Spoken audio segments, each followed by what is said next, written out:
Bonsoir à tous et merci de suivre A30 Télévision. Nous sommes au siège du PPRD pour une interview dans le cadre donc du journal télévisé, mais une interview que vous suivrez également en intégralité. À la fin de ce journal, on va parler de l'opposition qui s'est réunie à Lubumbashi. On va parler de la situation sécuritaire dans le pays. On va parler du processus électoral qui pointe à l'horizon, mais également on va parler de la marche du pays en général avec le secrétaire permanent adjoint du PPRD, Ferdinand Cambéré. Merci beaucoup de nous recevoir chez vous, ici au siège de votre parti. PPRD, désormais parti de l'opposition depuis les élections de 2018 et depuis, on va dire, la séparation d'avec Tshisekedi. Vous êtes désormais un parti de l'opposition, mais on sait que toute l'opposition s'est réunie à Lubumbashi. On a vu les leaders de l'opposition faire une déclaration commune, notamment sur le processus électoral qui pointe à l'horizon. Grand absent à cette rencontre, le Parti du peuple pour la reconstruction et la démocratie. Pourquoi? Merci Rachel pour cette opportunité que vous nous accordez. Après que la rupture FCC-CACH était une réalité, le processus électoral, quand nous avons accepté finalement que nous devions jouer l'opposant à ces régimes, en tout cas le processus, nous avions voulu qu'on démarre dans les consensus comme c'est demandé, qu'il y a un processus à 3 et que de ces 3, la première loi, vous le savez, c'est la loi organique portant organisation de la CENI. On l'a discuté ensemble. Et même la répartition des postes discutée ensemble. Et la loi a été votée dans cette répartition-là. Mais les choses se sont compliquées lorsqu'il fallait maintenant désigner les gens. Alors, malheureusement, les gens de l'opposition ont oublié qu'il y avait déjà une loi claire qui avait fait des innovations dans la désignation des membres, telles que les modes de désignation des membres à la CENI dépendaient directement des formations politiques et non du Parlement. C'est à cela que nous avons été surpris que nos amis, bien qu'ils savent que nous avons tous discuté cette loi ensemble, mais ils l'ont violée. L'article notamment 10 et 12 de cette loi portant organisation de la CENI. Ils l'ont violée. Et donc, nous avons dit, nous n'allons pas marcher de cette manière-là. Lorsqu'on discute des lois, on doit pouvoir aussi les exécuter de bonne foi. Alors, malheureusement, ils ne nous ont pas suivis. Nous sommes allés à l'étape où il fallait, maintenant que on vote la loi électorale. Là aussi, on n'a plus été suivis lorsqu'ils ont forcé et qu'ils ont mis en place une CENI non consensuelle. Nous avons rappelé que nous avions déjà dit que même la Cour, telle qu'elle est composée, en violation de la Constitution, nous n'étions pas d'accord. Parce que ce sont là les clés même qui garantissent la transparence d'un processus électoral, qui garantissent surtout dans la gestion. Alors c'est à cela que lorsqu'ils ont commencé les opérations préélectorales, vous avez vu que la position du FCC, c'était de dire non, nous ne participerons pas à ces processus, à ces opérations-là, tant qu'on ne change pas la CENI, tant que nous n'ayons pas une CENI consensuelle, tant que nous n'ayons pas une Cour constitutionnelle, nous ne participons pas à ces processus-là. Là, malgré le fait que nous étions déjà quand même dans une plateforme, vous vous rappelez que nous pouvions marcher, ce qui était impossible hier, mais c'était faisable avant qu'on vote la loi sur la CENI et qu'ensemble avec la MOUCA, mobilisés par les jeunes, les laïcs plutôt protestants et les laïcs catholiques, nous avions marché ensemble et les mobilisations étaient des réussites. Mais lorsque la CENI Kadima, qui est une CENI non consensuelle, a lancé les opérations d'enrôlement et d'identification, là, l'opposition s'était encore divisée, malheureusement. Et on a vu les amis croire qu'ils pouvaient participer et combattre de l'intérieur. Mais ils ont été désillusionnés lorsque on voit les dérapages qui ont accompagné ces opérations lancées par Kadima. Notamment, on pouvait voir les kits électoraux entre les mains des individus, sur la rue, dans le salon, dans le véhicule des députés.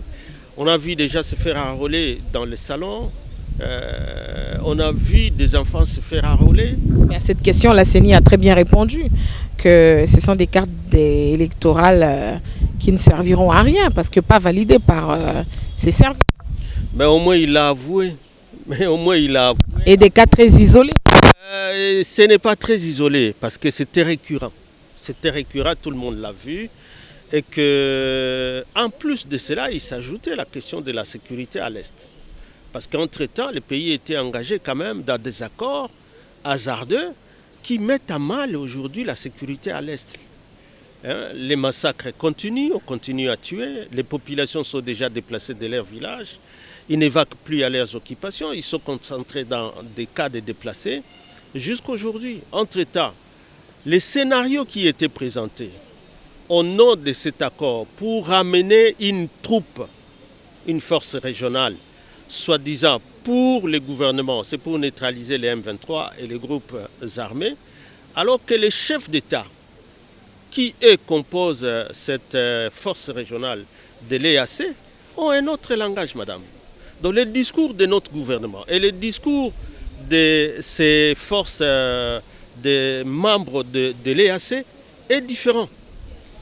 Parce que pour eux, non, nous venons au Congo nous mettre entre les M23 et les RDF et le gouvernement. Ce qui met à mal tout le processus de pacification. Nous ne savons plus quand est-ce que cette histoire finalement va commencer. Les jours que les M23 vous disent nous avons déjà récupéré, mais nous allons céder ça à la force, à l'EAC. Mais qui peut croire? Parce qu'entre-temps, personne ne s'est vérifié. Et même quand finalement ils vous disent que l'EAC a récupéré, mais c'est à une condition que les FARDC ne peuvent plus mettre les pieds à ces endroits-là.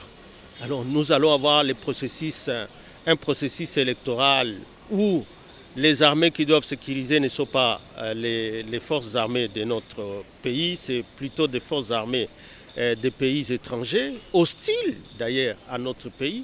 Est-ce que c'est comme ça qu'on va sécuriser? Là où les FARDC ne peuvent pas arriver, c'est que la police aussi ne peut pas. On a vu même à Ituri où certains centres d'inscription qui étaient sécurisés par des hommes en armes, mais sans tenue en réalité, qui sont des forces armées. Et quand on voit dans tout ce qu'il y a comme discours des officiels aujourd'hui, où on fait l'exaltation des groupes armés, on se dit, mais quelle contradiction! Entre-temps, vous créez un état de siège, vous mutualisez les forces des FARDC avec les UPDF. Entre-temps, ce sont les mêmes chefs d'État, Museveni et Kagame, qui vous affirment qu'ils ne se battront pas contre les M23. Donc, c'est dans cet imbroglio-là qu'ils ont placé le pays, tel que même quand ils parlent des élections, nous savons que finalement c'est une stratégie où on veut conduire notre pays dans l'impasse, pour qu'à un moment donné, ils nous disent non, nous n'irons plus aux élections, nous ne savons plus organiser les élections. Et avec tout ce qui est, nous apprenons qu'il n'y a pas d'argent, venant de la bouche du président Kadima lui-même. Et avec tout ce que nous apprenons, avec tout ce qu'il y a comme lamentation, où les cartes là sont en train de s'effacer.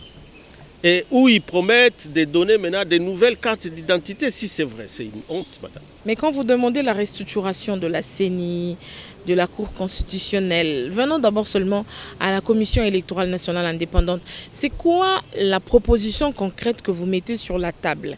Est-ce que cela suppose que si on a une nouvelle équipe dirigeante de la CENI, refaire tout le processus d'enrôlement qui va vers son terme, où il va falloir que la nouvelle équipe qui viendra continue le travail que l'équipe Kadima fait déjà, et avec quel budget, et pour que ces élections s'organisent Dans quel délai? Lorsqu'il y a une CENI consensuelle, que les gens se mettent d'accord, très rapidement, les gens vont donc définir un calendrier consensuel. On refait tout le processus déjà entamé. Mais c'est au Et même le processus d'enrôlement.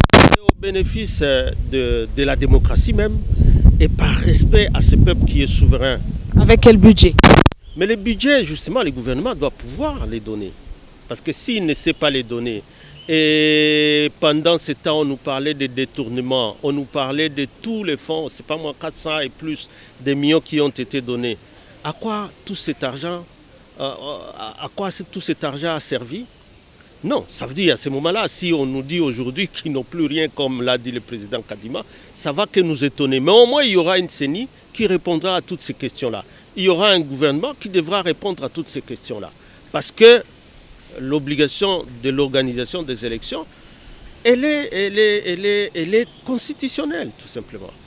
Hein? Le président Félix lui-même ne peut pas rester là, sachant que son mandat est de 5 ans, croire que le peuple va se taire lorsqu'on arrivera au terme des mandats. S'il n'organise pas les élections, il a intérêt tous à ce qu'on réfléchisse. Mais qu'est-ce qui est arrivé lorsque finalement même les partenaires ne pouvaient plus financer le processus?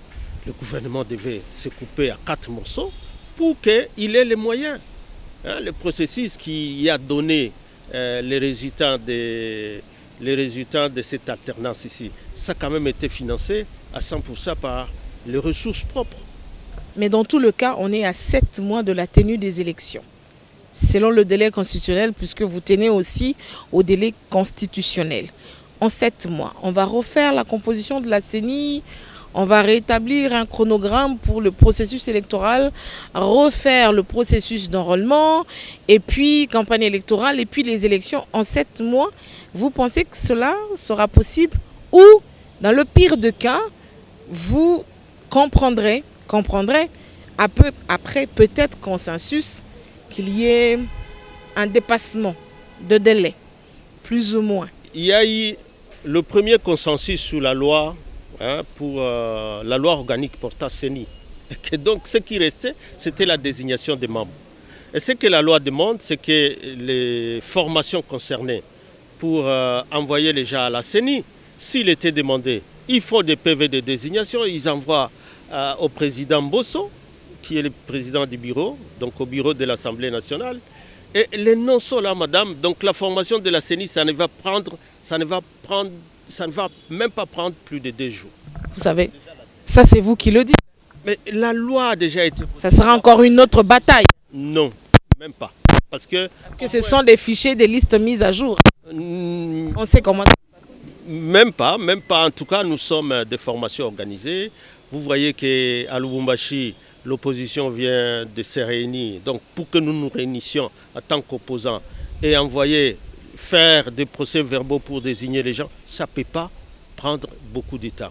L'autre question, c'est celle de discuter la loi électorale, par exemple. Qu'est-ce que ça demande? Parce qu'on est en session parlementaire. Une loi, le projet était là depuis les G7 que dirigeaient les Sesanga. C'est une proposition qui est là et qu'on peut discuter dans une commission pour quelque temps et qu'à moins de 2 semaines, on peut voter des lois qui sont des lois qui deviennent des lois urgentes comme celle-là. On est toujours dans le délai de cette... En réalité, ce qui manque, ce n'est pas le temps, ce qui manque, c'est la volonté. Parce que s'il y a cette CENI et qu'on voit bien qu'il y a la volonté d'avancer, ce temps-là est suffisant. Puisque vous êtes d'accord avec les recommandations ou la déclaration commune de l'opposition de Lubumbashi, il y a aussi cette question de la libération des prisonniers politiques. Est-ce qu'au PPRD, vous pensez qu'il y a aujourd'hui, à ce jour, des prisonniers politiques en RDC, d'autant plus que le président de la République, Félix Tshisekedi, à la tribune des Nations Unies aux droits de l'homme, avait déclaré qu'il n'y avait aucun détenu politique en prison dans son pays, sauf ceux qui sont détenus pour des infractions de droit commun. Madame, les détenus d'opinion, les prisonniers d'opinion, ils sont encore pleins en prison. Je ne compte pas que c'est du PPRD, même des journalistes qui, eux aussi, sont arrêtés. Les membres de l'opposition sont encore là. Il ne faut pas que ce soit simplement celle de mon parti que je vois. Vous le savez, nous tous, on est passés par là, les Jimmy Kitenge, les Barnabé Milingagno, tous, Harry Magie, on est tous passés par là. On parle aujourd'hui des détenus politiques d'aujourd'hui. Ceux d'aujourd'hui sont encore là. Lesquels? Vous pouvez les citer? Mais il y a par exemple Kabound. Il a émis une opinion contraire parce que, allez, vous verrez que tous sont arrêtés pour outrage au chef de l'État, alors que lui-même hier a été le premier à dire est-ce qu'à ces moments déjà peuvent être recherchés, poursuivis pour des infractions d'outrage ou offense au chef de l'État. Aujourd'hui, que nous avons une constitution promulguée par les raïs, Joseph Kabila Kaba, à son article 6 et 7, et que nous avons même une loi organique de 2008 qui protège les opposants pour les opinions qu'ils émettent dans le cadre de leurs activités politiques, parce que la conquête ou la reconquête du pouvoir est un droit sacré à l'opposition. À l'époque du maréchal, où il y avait la Cour de sûreté de l'État, mais maintenant que cette cour a été supprimée, au moins par l'avènement de la Troisième République, de par cette constitution et de par la loi portant statut de l'opposition, madame, c'est quand même anormal qu'aujourd'hui les gens continuent à croupir en prison simplement parce qu'ils ont émis leurs opinions contraires, opinions du régime, opinions à l'opinion de ceux qui gouvernent aujourd'hui. Vous avez évoqué au tout début de cet entretien la question sécuritaire de l'Est du pays. Pour avoir dirigé pendant 18 ans, comment vous analysez les propos du président rwandais Paul Kagame, qui estime qu'une partie du territoire congolais de l'Est revient à son pays, le Rwanda? J'ai suivi l'extrait qui circule de Kagame, prononcé au Bénin au 16 avril, où pratiquement il se moque vraiment du Congolais, et surtout du gouvernement congolais. Parce qu'hier, lorsque Kabila a frappé les M23, a neutralisé les M23, et que Kabila a obtenu que et les Museveni qui dérangent, et les Kagame qui dérangent, viennent à Addis Abeba, à présence de Ban Ki-moon, qui était secrétaire général des Nations Unies, pour qu'il soit demandé à tout le monde, à tous les chefs d'État de la région de Grand Lac, que plus personne ne soutienne les groupes armés contre le pays voisin. Mais qu'avec l'avènement de Félix, la première chose a été de demander à tous les Congolais que Nani Akoboya Kagame. C'était à Lingala, c'était au stade de martyrs ici. Le président qui l'a dit. Oui, mais c'était au moins l'IDPS. Mais cela lui-même a dit que c'était un partenaire sérieux. Et il y a eu plusieurs accords signés. Et ces accords hasardés, madame, sont les accords aujourd'hui qui mettent les pays dans des difficultés. Là aussi, le porte-parole du gouvernement, Patrick Muyaya, a dit qu'il n'existait aucun accord secret entre le Rwanda et la RDC et le président n'avait signé aucun accord. Bon, si le président n'a jamais signé d'accord, mais pourquoi on ne le dénonce pas? Pourquoi on ne le dénonce pas? Parce que, voyez-vous, madame, si lorsque, sous prétexte de neutraliser les groupes armés, il crée par ordonnance l'état de siège, les autorités civiles sont remplacées pour y placer des militaires. Vous savez, d'autres opérations qui s'est passé à l'époque, qui finalement, je crois, sont pilotées par des gouverneurs militaires. Mais les résultats, c'est quoi? Aucun groupe armé neutralisé. Au contraire, il y a eu virulence des groupes armés. Et que même dans cette occasion, alors qu'à l'échec de l'état de siège qu'on a encore prorogé hier, c'était le vendredi passé. Quelle est votre réponse aux propos de Paul Kagame? Ma réponse est claire. Et qu'il est en train de rêver debout. Kabila le lui a dit et le lui a fait savoir. Kabila a obtenu la neutralisation de M23, comme je viens de dire. Kabila a obtenu qu'il y ait une commission de plasma, des bornes qui ont été détruites, sinon enfouies dans le sol par les Rwandais. C'était sous Mova qu'on a refait, on a renouvelé toutes les bornes qui nous séparent, nous et le Rwanda.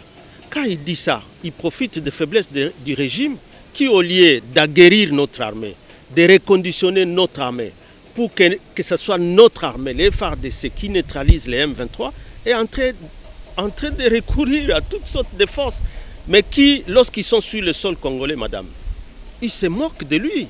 Parce que comment inviter les forces qui, en arrivant, vous croyez qu'ils viennent neutraliser les M23, mais ils vous disent que nous ne venons pas neutraliser, nous venons nous constituer à force de tampons, dans une zone tampon entre le gouvernement, ça veut dire les FARDC et les M23. Et les zones que nous occupons, les FARDC ne peuvent pas piétiner. Mais on se moque de qui? Kagame lui-même, à l'Élysée, il se moque de nous parce que tout le monde nous demande de reconditionner nos FARDC, de leur donner des moyens nécessaires, d'appeler à la cohésion nationale pour que tous ensemble nous soutenions les FARDC, mais les comportements déjà, de la façon qu'il conduit le processus politique, où il divise la classe politique, avec les lois hasardeuses comme les lois de Tchani. En réalité, Tchani qui n'est entré que de vouloir introduire une loi qui introduit une double nationalité, parce que lui, quand vous lisez sa loi, la loi Tchani, là, les gens ne voient que l'article 24. Mais cette loi ne comporte plusieurs autres articles dedans. L'article 1er déjà exclut l'exclusivité de la nationalité congolaise. C'est une recommandation des concertations nationales. L'une des recommandations. Que nous ayons la double nationalité? Bien sûr. Non. C'était l'une des recommandations des concertations nationales. Concertation nationale, et alors pourquoi on n'a pas révisé à l'issue des résolutions de ces concertations, comme vous dites, pourquoi on n'a pas révisé la Constitution? Parce que vous ne pouvez pas. Et c'est là où on est en train de soupçonner ces régimes qui veulent changer la Constitution à ce moment. Et c'est là où je suis d'accord aussi avec ceux qui sont réunis à Lubumbashi, que ce n'est pas le moment de réviser la Constitution. Alors, ils croient faire passer sa loi-là, qui va violer la Constitution? Madame, ils ont déjà voté en catimini une loi sur une loi électorale. Et donc, je suppose que dans les conditions pour être candidat de la République, ils ont déjà scellé que ce sont des Congolais, pour cet article-là, des Congolais d'origine, ça veut dire d'origine qui sont soit des pères, soit des mères. Alors, sa loi-là, Tchani, ça viendra changer quoi dans ce qui est dans la Constitution? Ça viendra changer quoi dans ce qui est dans la loi électorale? Pour recevoir les candidats président de la République, on va suivre sa loi Tchani ou on va suivre la loi électorale? C'est ça le problème, c'est ça la petite bêtise où on nous introduit dans une récréation pour que nous perdions, nous, toute l'attention sur ce qui se passe à l'Est, sur la souffrance qu'on est en train de causer à la population à l'Est, et tout simplement nous distraire toute la nation dans tout ce qu'on veut présenter comme solution. Je vis la mobilisation contre la loi finalement qui deviendra aussi la loi Boris, où on a vu un parti politique s'organiser pour mobiliser. Je me dis, mais si même pour une petite question de nutrition où on dit manger, mais manger en privé, pas en public, hein, bien que présenté peut-être toujours, l'honorable Boris est toujours déligné au sacré. Donc je vois moi une sorte de théâtralisation où on distrait la nation par rapport aux questions essentielles de la nation. Notamment ce que vous avez dit, Kagame ne peut pas continuer à narguer les gens comme ça. Je félicite aussi la Belgique, les tweets qui viennent d'un peu partout pour dire mais il raconte sa vie, nous tous on a tweeté dans ce sens-là. Il veut lui éditer quel exploit au XXIe siècle pour se présenter à conquérant des terres aujourd'hui. C'est pas possible, madame. Cette déclaration de Kagame, c'est une vaste blague. Une vaste blague, au temps de Kabila, il ne pouvait pas le dire. Parce que Kabila savait, même si c'était difficilement, il savait reconditionner son armée, organiser son armée, lui doter des moyens nécessaires pour gagner la guerre. Nous sommes fiers de notre armée, nous sommes fiers de notre souveraineté, nous sommes fiers de ces terres congolaises. Quelqu'un ne peut pas se taper comme ça, sans aucune documentation historique, commencer à dire que lui a des terres à réclamer au Congo. Non, s'il arrive à ça, s'il veut arriver à ça pour exploiter, peut-être il veut exploiter quel exploit au XXIe siècle pour apparaître comme, pour mener une conquête des terres. Non. Nous déplorons, mais nous disons qu'ils profitent des faiblesses de ces régimes. Dans le pire des cas, il n'y a pas réconfiguration de la CENI, c'est le bureau Kadima nous amène aux élections. Vous faites quoi?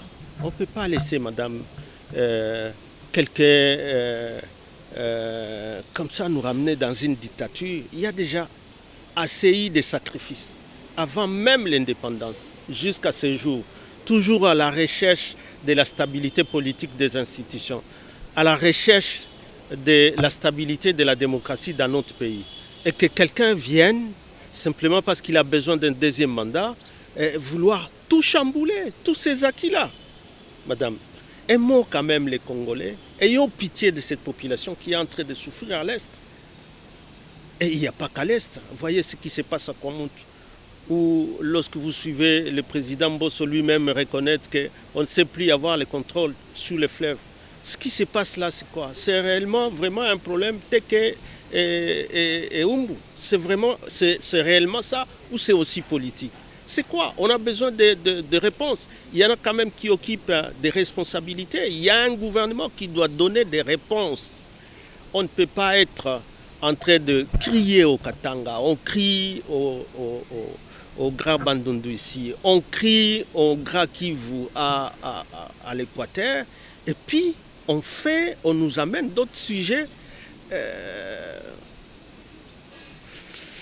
enfin, comment je peux dire, des distractions, simplement, comme ce qu'on a vu hier. À 7 mois de l'organisation des élections, et si on vous demandait de faire un petit bilan, honnêtement parlant, du premier mandat du président Félix Tshisekedi, votre réponse sera laquelle? Honnêtement parlant, madame, moi j'ai toujours dit que plus heureux que Félix Tshisekedi pour avoir hérité d'un pays stable qui a l'intégrité dans toutes ses frontières, d'un pays économiquement aussi stable et des institutions stables, je crois qu'il n'y en a pas. Mais malheureusement, lorsque, à se servir de prétexte qu'il est en train d'être bloqué par Kabila, par les FCC, il a déraciné tout ce qui était comme fondement de cette démocratie. Et lorsqu'il l'a fait, j'étais de ceux qui ont pensé que je regrette que Félix, en dépit du fait que lorsqu'ils étaient à Genève, il avait dit qu'il renonçait à la signature et que lui-même disait que ces accords de Genève étaient des accords dangereux contre notre pays, dangereux contre l'intégrité, dangereux contre la démocratie. Et que c'est ça qu'il ait choisi d'embrasser pour évoluer seul. Tous, on a vu les résultats de ce que c'est que l'union sacrée. Tous, on a vu l'abîme dans lequel l'union sacrée a plongé le pays. Et nous ne faisons que déplorer et continuer notre lutte de résistance pour qu'on n'aille pas de mal en pis.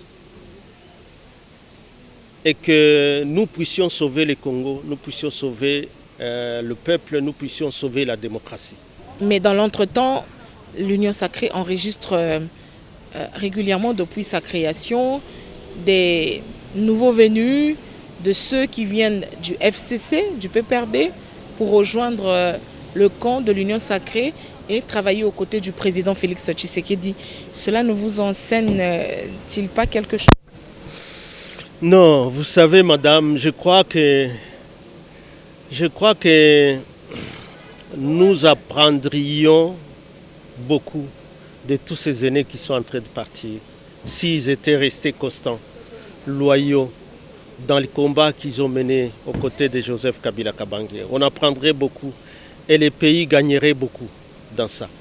Malheureusement, tous, pour la plupart des discours, juste du niveau nombril, où on ne veut pas faire la politique comme opposant, on veut toujours être là où le lait coule.